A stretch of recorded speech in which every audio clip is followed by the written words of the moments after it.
നീ എന്താ ഈ നേരത്തെ ഇവിടെ? അതെന്താ, എനിക്ക് നേരത്തെ ഇവിടെ വരാൻ പറ്റില്ലേ? അഞ്ജലി എഴുന്നേറ്റ് അവൻ്റെ അരികിലേക്ക് ചൂട് വിളിച്ചുകൊണ്ട് ചോദിച്ചു. ശിവ മറുപടി പറയാതെ അവളെ രൂക്ഷമായി നോക്കി. അഞ്ജലി അവൻ്റെ അരികിലെത്തിയതും അവൻ്റെ മിഴികളിലേക്ക് ഉറ്റുനോക്കി. അവളുടെ കണ്ണിലെ കാന്തികതയിൽ മറന്ന് ആ നിമിഷം ശിവയും നിന്നു. ആ സമയത്താണ് ഡാനി വരുന്നത്. അവനകത്തേക്ക് കയറാൻ വേണ്ടി കുറച്ചാരി വാതിൽ തുറന്നു. കണ്ണും നോക്കിക്കുന്ന ശിവയും അഞ്ജലിയും കണ്ട് അന്തം വിട്ട് ഒരു നിമിഷം പകച്ചു ഡാനി. അവൻ വേഗം വാതിലടിച്ച് പുറത്തേക്ക് തന്നെ പോകുന്നു. ഓ മൈ കടവുളെ, ഈ തെണ്ടിയോട് എല്ലാം തുറന്നു പറഞ്ഞു. അവളെ ഇതിൽ നിന്ന് പിന്തിരിപ്പിക്കണം എന്നൊക്കെ പറഞ്ഞു പോയിട്ട് അവിടെ പോയി മനസ്സിലുള്ള മുഴുവൻ പറഞ്ഞു. അവളെ ഈ അടിച്ചുകൊണ്ടാണോ വന്ന്? വെറുതെ അല്ല ഫോൺ എടുക്കാത്തത്. ഇവിടെ ഇതല്ലേ പരിപാടി. ഡാനി ഇടുപ്പിൽ കൈകുത്തി ഭയങ്കര ആലോചനയിലായിരുന്നു. ഒടുവിൽ ശിവ അഞ്ജലിയോട് ഇഷ്ടം പറഞ്ഞെന്നും അവളെയും വിളിച്ചിറക്കിക്കൊണ്ട് ശിവ വന്നാണെന്നും അകത്ത് അവരുടെ ഫസ്റ്റ് നൈറ്റ് ആണെന്ന് വരെ അവൻ്റെ ചിന്തയിൽ വന്നു. കല്യാണം അറിഞ്ഞെങ്കിലും ഫസ്റ്റ് നൈറ്റ് ഒട്ടും കുറക്കാൻ പാടില്ല, പ്രത്യേകിച്ച് ഡാനി ഇവിടെ ഉള്ളപ്പോൾ. ശിവ, നിനക്കൊരു ഗ്രാൻഡ് ഫസ്റ്റ് നൈറ്റ് തന്നെ ഈ ചങ്ക് തരുണ്ട. ഡാനി മനസ്സിൽ കണക്കൂട്ടി താഴേക്ക് പോയി. അഞ്ജലിയുടെ നോട്ടത്തിന്റെ തീവ്രതയിൽ പകച്ച് ശിവ വേഗം അവളിൽ നിന്ന് നോട്ടം പിൻവലിച്ച് അകന്നു നിന്നു. നിന്നോട് ഞാൻ ഇങ്ങോട്ട് വരരുതെന്ന് പറഞ്ഞല്ലേ, ഇറങ്ങി പോടി. അങ്ങനെ പോകാൻ മനസ്സില്ല. രാവിലെ ഈ മോന്ത ഇങ്ങനെ ആയിരുന്നില്ലല്ലോ. അവനെന്നെ കെട്ടിപ്പിടിച്ചതിന്റെ മൊത്തം കടന്നിലുത്തിയോ? നീ ആരെ വേണമെന്ന് കെട്ടിപ്പിടിച്ചോ, എനിക്കെന്താ? അവളിൽ നിന്ന് തിരിഞ്ഞ് ശിവ പറഞ്ഞു. അഞ്ജലിയിൽ നിന്ന് മുഖം മറച്ചതും അഞ്ജലി അവന്റെ മുന്നിലേക്ക് തന്നെ കയറി നിന്നു. മുഖത്ത് നോക്കി പറ, തല്ലാനും കൊല്ലാനും നടക്കുന്ന ആളാണത്രേ. ഒരു പെണ്ണിന്റെ മുഖത്ത് നോക്കി കാര്യം പറയാൻ അറിയില്ല. ഏയ് പുല്ലേ, വെറുതെ ചൊറിയാൻ നിൽക്കല്ലേ. എങ്കിൽ പറ, എന്തിനാ ദേഷ്യം കാണിച്ച് ഇറങ്ങിപ്പോയി? എനിക്ക് പോവാൻ തോന്നിപ്പോയി, നിന്നോട് പറയണമല്ല. എന്നാലും സമ്മതിച്ചില്ല അല്ലേ? ശിവ വാതിൽ തുറന്നുകൊണ്ട് അവളോട് പോകാൻ വേണ്ടി ആംഗ്യം കാണിച്ചു. അഞ്ജലി വാതിലിൻ്റെ അടുത്തേക്ക് നടന്നു. ശിവയുടെ അരികിലെത്തിയത് നിന്നു. എന്തൊരു ചാടേ, ഇതിപ്പോഴേ കുറച്ചിലേക്ക് കെട്ടിക്കഴിഞ്ഞാലേ എനിക്ക് എന്നെ പണിയാവും. അഞ്ജലി വാതിലടച്ച് കുറ്റിയിട്ട് വാതിൽ ചാരിന്ന് ശിവയെ നോക്കി. ശിവ അവളുടെ പ്രവൃത്തികൾ നോക്കിക്കാണുകയായിരുന്നു. അവളുടെ ഭാവം അവനിലെ വികാരങ്ങൾ ഉണർത്തുന്നുണ്ടെങ്കിലും അവൻ ഒട്ടും പതരാതെ അവൾക്ക് മുമ്പിൽ നിന്നു. താൻ കള്ളുടിക്കോ? ഇതൊന്നും അറിയാതെയാണോ ഇഷ്ടമാണെന്ന് പറഞ്ഞ് പിന്നാലെ നടന്ന്? ഞാൻ കുടിക്കും വരിക്കും. പെണ്ണു പിടിക്കോ? ഇതുവരെ ഇല്ല, വേണ്ടി വന്നാൽ പിടിക്കും. അവൻ്റെ മറുപടിയിട്ട് അഞ്ജലിക്ക് ദേഷ്യം വന്നു. അവൾ അവൻ്റെ നെഞ്ചോട് ചേർന്ന് നിന്നു. അവൻ്റെ ഹൃദയമിടിപ്പ് അറിയുന്ന പോയി. അങ്ങനെ പെണ്ണ് വേണം തോന്നുമ്പോൾ എന്നെ ഓർക്കുമോ? ഇല്ല, ഇവിടെ മല്ലികേച്ചിയുണ്ട്. ശിവയുടെ വാക്കുകളിൽ അവളിൽ വീണ്ടും ദേഷ്യം നിറച്ച്. അഞ്ജലി അവൻ്റെ കോളർ പിടിച്ച് അവൻ്റെ മുഖത്തോട് മുഖം ചേർത്തു. അവൾ അടുത്തു വരുന്തോറും അവൻ്റെ ഹൃദയം സന്തോഷം കൊണ്ട് നിറയുന്നുണ്ടായിരുന്നു. നേരെ ഔടി, എന്നല്ല വേറെ പെണ്ണിനെ തൊട്ടാ കൊന്നുകളി ഞാൻ. നിന്റെ മറ്റവൻ പിടിച്ചപ്പോൾ നീ ഇത് ഓർത്തില്ലല്ലോ. ശിവയുടെ സംസാരം കേട്ട് അഞ്ജലിക്ക് ചിരി വന്നു. അവൻ്റെ ദേഷ്യവും പരിഭവവുമെല്ലാം ആ വാക്കിലുണ്ടായിരുന്നു. അവൾ ഉയർന്നു വന്ന് അവൻ്റെ മിഴികളിലേക്ക് നോക്കി. അവളുടെ ശ്വാസം അവൻ്റെ മുഖത്ത് വീശിക്കൊണ്ടിരുന്നു. അവളെ ചേർത്ത് പിടിക്കാൻ അവൻ കൊതിച്ചു. അവൻ്റെ ഇരുകവളിലും പിടിച്ചുകൊണ്ട് അഞ്ജലി അവൻ്റെ മുഖം അവളിലേക്ക് അടുപ്പിച്ചു. അവളെ തടയാൻ കഴിയാതെ ശിവ അവളിലേക്ക് ചേർന്ന് നിന്നു. അവൻ്റെ കണ്ണുകൾ അവളുടെ ചുണ്ടുകളെ തഴുകി കടന്നുപോയി. അവരുടെ ഹൃദയങ്ങൾ ഒരുമിച്ച് ആഗ്രഹിച്ച പോലെ അഞ്ജലി അവളുടെ അധരങ്ങൾ അവൻ്റെ അധരങ്ങളെ പുഴുകി. അഞ്ജലി മിഴികൾ അടച്ച് ഒരു കൈ അവൻ്റെ മുടിയിലൂടെ കോർത്തു. അവളുടെ അധരങ്ങളുടെ ലഹരി സ്വയം മറന്ന് ശിവ അവളെ വാരിപ്പുണർന്നു. അവളോടുള്ള അവൻ്റെ പ്രണയം പറയും പോലെ അവളിലുള്ള പിടി മുറുകിക്കൊണ്ടേയിരുന്നു. അഞ്ജലി അവനിൽ വിധേയപ്പെട്ട് ചുംബനത്തിൽ ലയിച്ച് എല്ലാം മറന്നു. അവിടെ സംസാരിക്കുന്ന അവരുടെ ഹൃദയങ്ങൾ തമ്മിലായിരുന്നു. അധരങ്ങൾ ചുംബനം കൊതിക്കുമ്പോൾ ഹൃദയം കൊതിക്കുന്നത് ഒന്നാവാൻ വേണ്ടിയായിരുന്നു. ശിവയും അഞ്ജലിയും ശിവാഞ്ജലിയായി ഒരിക്കലും പിരിയാതെ ഒന്നായി ജീവിക്കാനായിരുന്നു. അവനിൽ നിന്ന് അകന്നു മാറാൻ കഴിയാതെ അഞ്ജലി അവൾ അകറ്റിർത്താൻ കഴിയാതെ ശിവയും ചുംബനത്തിന്റെ ലഹരിയിലെല്ലാം മറന്നു. അവന്റെ കൈപ്പിടിയിൽ ഒതുങ്ങി നിൽക്കാൻ കൊതിച്ചുകൊണ്ട് അഞ്ജലി അവനെ കൂടുതൽ അവളിലേക്ക് ചേർത്തുകൊണ്ടേയിരുന്നു. ഉള്ളിലെ പ്രണയം അവൻ പോലും അറിയാതെ പുറത്തു വരാൻ പോകുന്നു ശിവ അറിഞ്ഞില്ല. അവളിലെ ചൂടും ശ്വാസവുമെല്ലാം അവനിൽ ആവേശമായിരുന്നു. ശ്വാസമെടുക്കാൻ കഴിയാതെ വന്നതും അഞ്ജലി പതിയെ അവൻ്റെ അധരങ്ങളെ സ്വതന്ത്രമാക്കി. കണ്ണുകൾ പതിയെ തുറന്ന് അവനെ നോക്കി. അവളെ ഉറ്റുനോക്കുന്ന അവൻ്റെ മിഴികൾ ആ സമയം അവനെ ഒളിപ്പിച്ചു വെച്ച പ്രണയം അവൾ കണ്ടു. ആ മിഴികളിൽ തന്നെ കുടുങ്ങിക്കിടക്കാൻ അവൾ കൊതിച്ചു. അരയിലുള്ള ശിവയുടെ കൈകൾ അയഞ്ഞതും അഞ്ജലി അവനിൽ നിന്ന് അകന്നു മാറി. ഒന്നും പറയാൻ കഴിയാതെ, അവനെ നോക്കാൻ പോലും കഴിയാതെ അഞ്ജലി തിരിഞ്ഞു നടന്നു. വാതിൽ തുറന്നു പോകുമ്പോൾ ശിവയെ നോക്കി ചിരിച്ചുകൊണ്ട് അവൾ ഓടിപ്പോയി. കണ്ണിൽ നിന്ന് അവൾ മാഞ്ഞതും ശിവയുടെ കാലുകൾ അവൾക്ക് പുറകിൽ പോവാൻ ആഗ്രഹിച്ചു. പക്ഷേ മനസ്സവനെ തടഞ്ഞു. അവൻ തല ഉടഞ്ഞുകൊണ്ട് മുടിയിൽ പിടിച്ചു വലിച്ചു. ദേഷ്യം നിയന്ത്രിക്കാൻ കഴിയാതെ അടുത്ത് കിടന്ന കസേര കാലുകൊണ്ട് തട്ടി മാറ്റി പുറത്തിറങ്ങി നിന്നു. സിഗരറ്റ് എടുത്ത് കത്തിച്ചുകൊണ്ട് പുറത്ത് തന്നെ നിന്നു. മനസ്സിൽ മുഴുവൻ അഞ്ജലിയായിരുന്നു. അവളോട് പ്രണയം നിറയുമ്പോൾ അതിനെ പുറത്തു കൊണ്ടുവരാൻ കഴിയാതെ അവൻ്റെ ഹൃദയം വിങ്ങി. അവളുടെ പ്രണയം കാണാതിരിക്കാൻ ശ്രമിക്കും തോറും അവൾ കൂടുതൽ തന്നിലേക്ക് അടുക്കുന്നതോർത്ത് അവൻ്റെ മനസ്സിൽ സംഘർഷം നിറഞ്ഞു. എല്ലാം ഓർക്കുമ്പോഴും അവളുടെ ചിരിക്കുന്ന മുഖം മാത്രം അവൻ്റെ ഉള്ളിൽ തെളിഞ്ഞു വന്നു. കയ്യിലൊരു കവറുമായി കയറി വന്ന ഡാനി കാണുന്നു സിഗരറ്റ് വലിച്ചിരിക്കുന്ന ശിവയാണ്. അവൻ ദേഷ്യത്തിൽ അവൻ്റെ അടുത്തേക്ക് നടന്നു. നീ ഇവിടെ വലിച്ചു നിൽക്കുക, ഇന്നെങ്കിലും ഇതൊന്ന് നിർത്തിക്കൂടെ? ശിവ ഡാനിയെ നോക്കുപോലും ചെയ്യാതെ പുക ഊതിവിട്ടുകൊണ്ടേയിരുന്നു. ആരെയും കാണാതെ വന്നു കയ്യിലെ കവർ മേശയിൽ വെച്ച് അവൻ ശിവയുടെ അടുത്ത് തന്നെ പോയി. അവളവിടെ? ആര്? അഞ്ജലി. എനിക്കറിയില്ല. അറിയില്ലെന്നോ? നിനക്ക് തീരെ ഉത്തരവാദിത്തമില്ലേ? അവളുടെ കാര്യത്തിൽ ഉത്തരവാദിത്തം കാണിക്കാൻ ഞാനാരാ? അവളുടെ തന്തയോ? ശിവ ഡാനിയെ നോക്കി ദേഷ്യത്തിൽ പറഞ്ഞു. കെട്ടിയ പെണ്ണിന്റെ മേൽ തന്തയ്ക്ക് മാത്രമല്ല കെട്ടിയതിന് ഉത്തരവാദിത്തമുണ്ട്. ഡാനി പറയുന്ന കേട്ട് ശിവ അവനെ തുറിച്ചു നോക്കി. ഇഷ്ടമല്ലേ പിന്നെന്തിനാ നീ അവൾ വിളിച്ചിറക്കി കൊണ്ടുവന്ന്? എല്ലാം കഴിഞ്ഞ് ഒടുക്കം പിന്നെയും. ഡാനി പറഞ്ഞെടുത്തു മുന്നേ അവന്റെ കവിളിൽ ശിവയുടെ കൈകൾ പതിഞ്ഞിരുന്നു. ഡാനി കാര്യറിയാതെ ശിവയെ നോക്കി. അവന്റെ കണ്ണിലെ ചുവപ്പ് മുഖത്തെ ദേഷ്യമെല്ലാം കണ്ട് ഡാനിക്ക് ഏകദേശം കാര്യം മനസ്സിലായി. ഇനി മേലാൽ അവിടെ കാര്യനോട് പറഞ്ഞാലുണ്ടല്ലോ നിന്റെ വായിൽ പല്ല് കാണില്ല പുല്ലേ. ശിവ സിഗരറ്റ് കുറ്റിയോട് അവിടെ നിന്ന് ഇറങ്ങിപ്പോയി. കവിളിൽ കൈവച്ച് ഡാനിയമ്മ പോകുന്നത് നോക്കി നിന്നു. ഇവിടെ ഇപ്പം എന്താണ്ടായേ? രണ്ടും കൂടെ കണ്ണും കണ്ട് നോക്കിയിരിക്കുന്നത് കണ്ടാണല്ലോ. ഇനി എനിക്ക് തോന്നിയതാവും. ഡാനി അകത്തേറി മേശ വെച്ച കവറിലേക്ക് നോക്കി. പുച്ഛം നിറഞ്ഞൊരു ചിരിയോടെ അവൻ കസേരയിലിരുന്നു. ഫസ്റ്റ് നൈറ്റ് ഗ്രാൻഡാക്കാൻ വന്ന എൻ്റെ ലാസ്റ്റ് നൈറ്റ് അവഞ്ഞ ഭാഗ്യം. ഇനിയിപ്പോൾ ഈ പാലും പൂവൊക്കെ ഞാൻ എന്തോ ചെയ്യും? അഞ്ജലിക്കും ശിവക്കിടിയുള്ള പ്രശ്നം കണ്ടെത്തി അവരൊന്നിപ്പിക്കണമെന്ന് ഡാനി ഓർത്തു. അതിനൊരു വഴി അവൻ കണ്ടുള്ളൂ, ഗൗതം. ഡാനി ഫോണെടുത്ത് ഗൗതമിന്റെ നമ്പർ ഡയൽ ചെയ്ത് കാതോരം വെച്ചു. ആരും അറിയാതെ പോയതായിരുന്നു അഞ്ജലി. ഗേറ്റിനടുത്ത് സ്കൂട്ടി ഓഫ് ചെയ്ത് പതിയെ തള്ളിക്കൊണ്ടുവന്നു. വാച്ച്മാനോട് മിണ്ടരുതെന്ന് കൈകൊണ്ട് കാണിച്ച് അവൾ പോയി. സ്കൂട്ടി വെച്ച് അവൾ അകത്ത് കയറി. വാതിലടച്ച് കുറ്റിയിട്ടത് ഹാളിൽ ലൈറ്റ് കത്തി. അഞ്ജലി പേടിച്ച് തിരിഞ്ഞു നോക്കുമ്പോൾ മുന്നിൽ നിൽക്കുന്ന രമേശിനെ കണ്ടതും അഞ്ജലി ഞെട്ടി. അയാളുടെ മുഖത്തെ ഭാവം കണ്ട് അഞ്ജലിക്ക് ഭയം തോന്നി. അത് മറച്ചു വെച്ച് അവൾ ചിരിക്കാൻ ശ്രമിച്ചു. പപ്പ എപ്പോ വന്നു? ഞാൻ വന്നിട്ട് കുറച്ചു നേരമായി. കൃത്യമായി പറഞ്ഞ നീ പോകുമ്പോ ഞാൻ വന്നു. നീ എന്റെ കാറ് കണ്ടില്ലെന്ന് തോന്നുന്നു.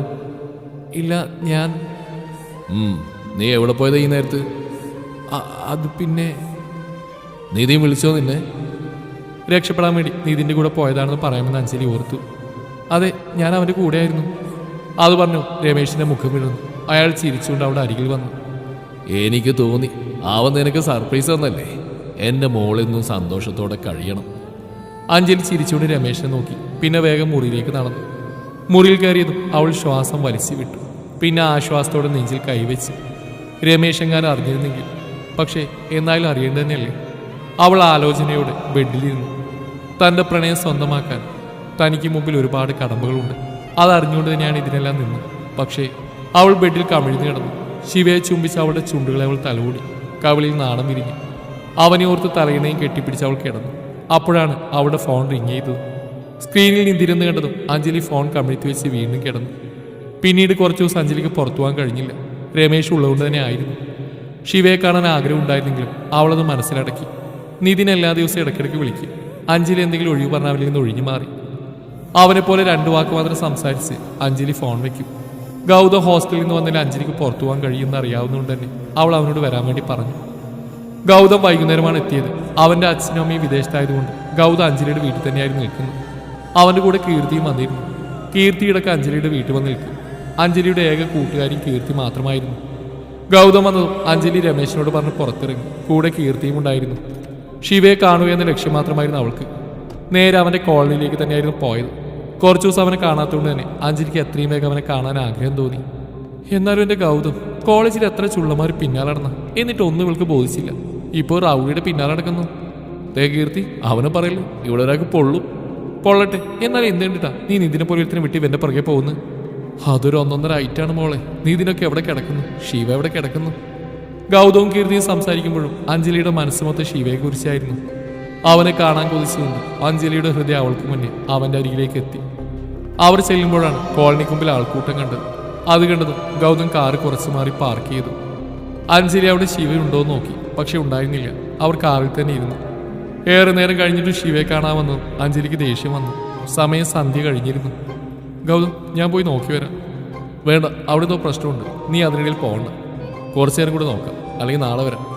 അഞ്ജലി അക്ഷമയോടെ ശിവയുടെ മുഖം തിരിഞ്ഞു. പെട്ടെന്നാണ് അവരുടെ കാറിന് പുറകിൽ നിന്നും കാതടിപ്പിക്കുന്ന ശബ്ദം കേട്ടത്. അവർ മൂന്നുപേരും ഞെട്ടലോടെ തിരിഞ്ഞു നോക്കുമ്പോൾ കണ്ടത് ശിവ ഒരാളെ തല്ലുന്നതാണ്.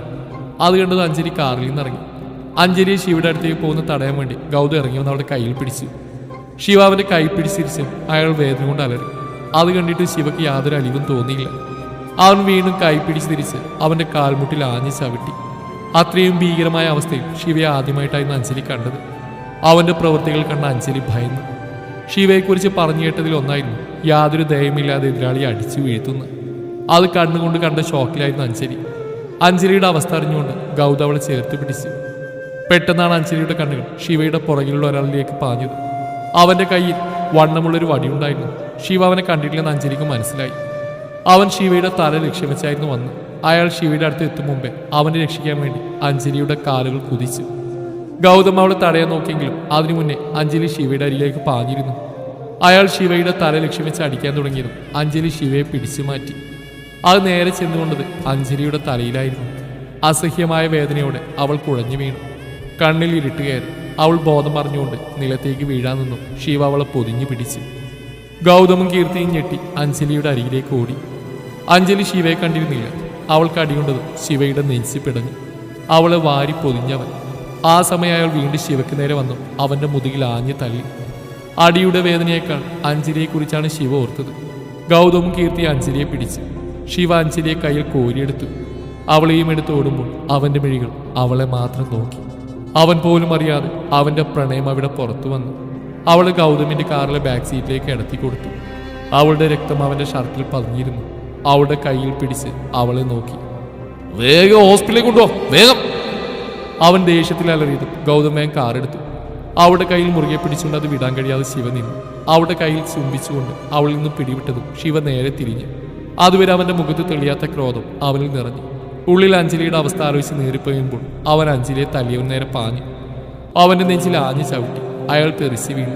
വീണ്ടും അവന്റെ അടുത്ത് നിന്ന് അവന്റെ വയറിൽ ചവിട്ടി. അയാളുടെ കരച്ചിൽ അവനിൽ ആനന്ദം നൽകി. അവന്റെ നെഞ്ചിലിടിച്ചുകൊണ്ട് ശിവ അവന് നേരെ അയാളെ പിടിച്ചു നിർത്തി. അവന്റെ അടുത്തേക്ക് മുഖം കൊണ്ടുവന്ന് പതിയെ പറഞ്ഞു, എന്റെ പെണ്ണിനെ നോവിച്ച നിന്റെ ഈ കൈ ഇനി നിനക്ക് വേണ്ട. അവന്റെ വലത് കൈ പിടിച്ച് തിരിച്ചതും അയാൾ ആർത്ത് നിലവിളിച്ചു. അവിടെ കൂടുന്ന പലരും മുഖം ചുളിച്ചു. അയാളെ നിലത്തേക്ക് തന്നെ ഉന്തിയിട്ട് ശിവ ബൈക്കിൽ കയറിയിരുന്നു. അവിടെയുള്ളവർക്ക് നേരെ കത്തുന്ന മിഴികൾ പായിച്ചുകൊണ്ട് ശിവ അഞ്ജലിയുടെ അടുത്തേക്ക് പാഞ്ഞു. ഹോസ്പിറ്റലിലെത്തി ബൈക്ക് നിർത്തി ശിവ ഒരു ഓട്ടമായിരുന്നു. ആരോടൊക്കെ ചോദിച്ച് അവൻ കാഷ്വാലിറ്റിയിലെത്തി. അവിടെ എത്തിയത് ICUവിലേക്ക് മാറ്റിയെന്ന് കേട്ടതും ശിവ പരിസരം മറന്നു ഓടി. ICUവിന് മുമ്പിൽ നിൽക്കുന്ന ഗൗതമിനെ കണ്ടതും ശിവ അവൻ്റെ അടുത്തേക്ക് ചെന്നു. എന്താ പറഞ്ഞേ? അവളിവിടെ ഒന്നും പറഞ്ഞില്ല. ശിവ ദേഷ്യത്തിൽ ICUവിലേക്ക് തള്ളിക്കയറി. അകത്തുനിന്ന് ഡോക്ടേഴ്സും നഴ്സുമാരും കൂടി അവനെ തടഞ്ഞു. ഗൗതം അവനെ പിടിച്ചിരുത്താൻ നോക്കി. അവൾക്ക് എന്തെങ്കിലും സംഭവിച്ചാലുണ്ടല്ലോ, നിങ്ങളുടെ ഈ ഹോസ്പിറ്റൽ കാണില്ല ഇവിടെ. പ്ലീസ്, ഞങ്ങൾ പരിശ്രമിക്കുന്നുണ്ട്, നിങ്ങൾ തടസ്സം ഉണ്ടാക്കരുത്, ഒരു ഡോക്ടർ ശിവയെ പുറത്തായിക്കൊണ്ട് പറഞ്ഞു. ഗൗതം ശിവയെ പിടിച്ച് അടുത്തുള്ള കസേരയിൽ ഇരുത്തി. കീർത്തി ശിവയെ കണ്ട് പേടിച്ചൊരു ഭാഗത്ത് നിന്നു. അവന്റെ രക്തം കലർന്ന ഷർട്ട് മുഖമെല്ലാം കണ്ടാൽ പേടി തോന്നുമായിരുന്നു. ശിവ തലക്ക് കൈ കൊടുത്തിരുന്നു. കണ്ണിറുകെ പൂട്ടി. അവന് ദേഷ്യം നിയന്ത്രിക്കാൻ ശ്രമിച്ചുകൊണ്ടേയിരുന്നു. അപ്പോഴാണ് ഡാനി അങ്ങോട്ട് വന്നു. അവൻ ഓടി ശിവയുടെ അടുത്തേക്ക് വന്നു. അടുത്തിരിക്കുന്ന ഗൗതം നടന്നെല്ലാം പറഞ്ഞു. ഡാനിയുടെ നോട്ട് ശിവയിലേക്ക് പാഞ്ഞു. ഡാനി ശിവയെ പിടിച്ചുകൊണ്ടൊരു ഭാഗത്തേക്ക് പോയി. ആരടാ അവര്? ഞാൻ ആ സമയത്ത് ഇല്ലാതെ പോയി, നമുക്ക് തിരിച്ചു കൊടുക്കണ്ട. എനിക്കതിനേക്കാൾ വലുതാണടാ അവളെ കാണാനെങ്കിലും ഒന്ന് കഴിഞ്ഞിരുന്നെങ്കിൽ. ശിവ പറയുന്ന കേട്ട് ഡാനി അവനെ ചുമലിൽ കൈവച്ച് ആശ്വസിപ്പിച്ചു. ശിവ ചുമലിൽ ചാരി നിന്നു. മനസ്സിൽ അഞ്ജലിയെ കണ്ടതു മുതലുള്ള ഓർമ്മകൾ നിറഞ്ഞു വന്നു. അവൻ മുഖം കുടഞ്ഞു. മുഖം അമർത്തി തുടച്ചുകൊണ്ട് ശിവ ICUവിന്റെ വാതിലേക്ക് പ്രതീക്ഷയോടെ നോക്കി നിന്നു. കുറച്ചു കഴിഞ്ഞ് ഡോക്ടർ പുറത്തു വന്നു. ശിവ അയാളുടെ അടുത്ത് ധൃതിയിൽ നടന്നെത്തി. അവന്റെ രൂപം കണ്ട് ഡോക്ടർ അവനെ സൂക്ഷിച്ചു നോക്കി. കുഴപ്പമൊന്നുമില്ല, ചെറിയ മുറിവേ ഉള്ളൂ, ബ്ലഡ് അധികം പോവാത്തതുകൊണ്ട് പ്രശ്നമൊന്നുമില്ല, ആൾക്ക് ബോധം വന്നിട്ടുണ്ട്, ആർക്കിലും ഒരാൾ കയറി കാണാം. അത്രയും പറഞ്ഞ ഡോക്ടർ പോയതും ശിവ സന്തോഷത്തോടെ അകത്തേക്ക് പാഞ്ഞു. ആരും അവനെ തടഞ്ഞില്ല. കാരണം അഞ്ജലിയും ശിവയെ ആഗ്രഹിക്കുന്ന ഒന്നാണെന്ന് അവർക്കെല്ലാം അറിയാമായിരുന്നു. അകത്ത് കയറിയതും ഒരു നേഴ്സ് അഞ്ജലി കിടക്കുന്ന ബെഡ് കാണിച്ചു കൊടുത്തു. ശിവ പിടക്കുന്ന ഹൃദയത്തോടെ അവളുടെ അരികിലേക്ക് നടന്നു. ബെഡിൽ തളർന്നുകൊണ്ട് തലയിൽ ഒരു കെട്ടോടെ കിടക്കുന്ന അഞ്ജലിയെ കണ്ട് ശിവ ഒരു നിമിഷം നിന്നു. അവനെ പ്രതീക്ഷിച്ചുകൊണ്ട് അഞ്ജലിയുടെ മിഴികൾ അവനിലേക്ക് എത്തി. അവനെ കണ്ടത് അവൾ ചിരിക്കാൻ ശ്രമിച്ചു. ശിവ അടുത്തു വന്നു. അഞ്ജലി അവന് നേരെ കൈ നീട്ടി. ഇനിയെങ്കിലും ആ മനസ്സിലുള്ളൊന്ന് പറഞ്ഞൂടെ? അവളുടെ നിറഞ്ഞ മിഴികളും തളർന്ന വാക്കുകളും അവന്റെ നെഞ്ചിൽ നോവായി മാറി. അവളുടെ കൈകളെ പൊതിഞ്ഞു പിടിച്ചുകൊണ്ട് ശിവ അവളുടെ അരികിലേക്ക് ചേർന്ന് നിന്നു. നിന്നോട് ആരടിപ്പുല്ലേ എന്നെ രക്ഷിക്കാൻ വരാൻ പറഞ്ഞേ? അഞ്ജലി അവൻ നോക്കി ചിരിച്ചു. അവളിലേക്ക് അടുക്കാൻ കൊതിക്കുന്ന മനസ്സോടെ ശിവ അവളെ തന്നെ നോക്കിയെന്നു. പറ, എന്നെ ഇഷ്ടമല്ലേ? വീണ്ടും അഞ്ജലിയിൽ നിന്ന് അതേ ചോദ്യമായിരുന്നു. ശിവ അവളിൽ നിന്ന് പിടിവിട്ടു. അവളെ നോക്കി അവൻ പുറത്തേക്ക് പോയി. അവന്റെ ഭാവം കണ്ട് അഞ്ജലി മിഴികൾ തുടച്ചുകൊണ്ട് മുഖം ചിരിച്ചു. പുറത്തു വന്ന ശിവ ആരെയും നോക്കാതെ നടന്നു. അവൻ പോകുന്നുണ്ട്. ഡാനി അവന്റെ പുറകിൽ പോയി. ഡാനി എത്ര പറഞ്ഞു ശിവ നിന്നില്ല. ശിവ ബൈക്കിൽ കയറിയിരുന്നു. ഡാനി അവന്റെ കയ്യിൽ നിന്ന് ചായ വാങ്ങി. എന്താടാ അവൾ എന്താ പറഞ്ഞേ? അവൾ ഇത്രയും ദിവസം എന്നാ പറഞ്ഞേ? അത് തന്നെ. എന്നിട്ട് നീ എന്ത് പറഞ്ഞു? അവൾക്കൊരു പോറൽ പോലും വീഴാതിരിക്കാൻ വേണ്ടി അല്ലേടാ ഉള്ളിലെ സ്നേഹം മുഴുവൻ മറച്ചു വെച്ച് ഞാൻ ഈ നടക്കുന്നത്. എനിക്ക് അവളോട് എന്താണെന്ന് അറിയിക്കാൻ പറ്റില്ല. പക്ഷെ അത് അവളോട് ഞാൻ പറയില്ല. പറഞ്ഞാൽ അവൾ എനിക്ക് വേണ്ടി എല്ലാം ഉപേക്ഷിച്ച് എൻ്റെ കൂടെ തെരുവിലേക്ക് ഇറങ്ങും. അത് പാടില്ല. അവൾ രാജകുമാരിയായി ജീവിക്കണം. എൻ്റെ പ്രണയം എൻ്റെ ഉള്ളിൽ തന്നെ ഒതുങ്ങി തീരട്ടെ. ഡാനി കയ്യിൽ നിന്ന് ചാവി തട്ടിപ്പറിച്ചു വാങ്ങിക്കൊണ്ട് ശിവ ബൈക്ക് എടുത്ത് പോയി. അവൻ പോയതിന് ഡാനി നേരെ ഗൗതമിൻ്റെ അടുത്തേക്ക് പോയി. അവനോട് ശിവ പറഞ്ഞെല്ലാം പറഞ്ഞു. അവർ രണ്ടുപേരും കൂടെ മാറി നിന്നു. ശിവയും അഞ്ജലിയും ഒന്നാക്കി അവരുടെ പ്രണയം സാഫല്യമാക്കാനുള്ള വഴികൾ തേടുകയായിരുന്നു ഡാനിയും ഗൗതമും.